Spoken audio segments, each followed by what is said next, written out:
Hi there! What is your favorite season? My favorite season is spring, especially here in Japan.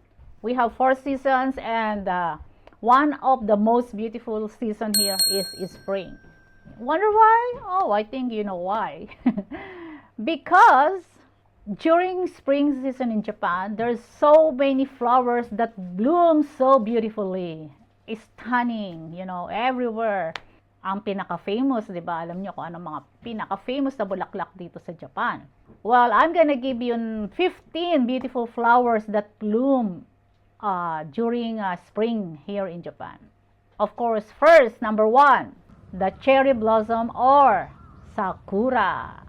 Second is the plum blossom na napapagkamalan palaging cherry blossom dahil sumasabay talaga siya sa cherry blossom. And the peach blossom. Yan. Yang mga yan is actually yung cherry at the plum blossom and the peach is they are fruits. Namumulaklak sila during spring na sumasabay sa sakura. At ang mga karamihan nalilito dyan kung anong mga itsura niyan. And next is wisteria. Oh my favorite. Was so beautiful. It's like color lavender, like hanging on the big tree. And then azalea. Oh, that is also beautiful flowers. Next is hydrangea. Yan, isa pa yan, di ba? Moss phlox or kilalang Shiba sakura. Next, of course, meron tayo nito. Rose.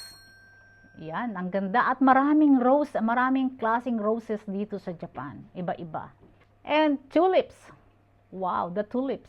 It's also beautiful flowers here in Japan.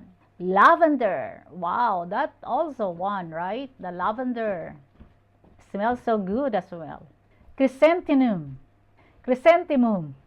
That also is a beautiful one. Iris. Peonies. Rapeseed or canola flowers. And of course, the lotus. Well, that is all 15. 15 lang yan sa maraming bulaklak na makikita ninyo dito sa Japan during spring season. And then pag summer, may mga bulaklak pa rin sila na ibang flowers naman. Till next time. Enjoy the spring in Japan!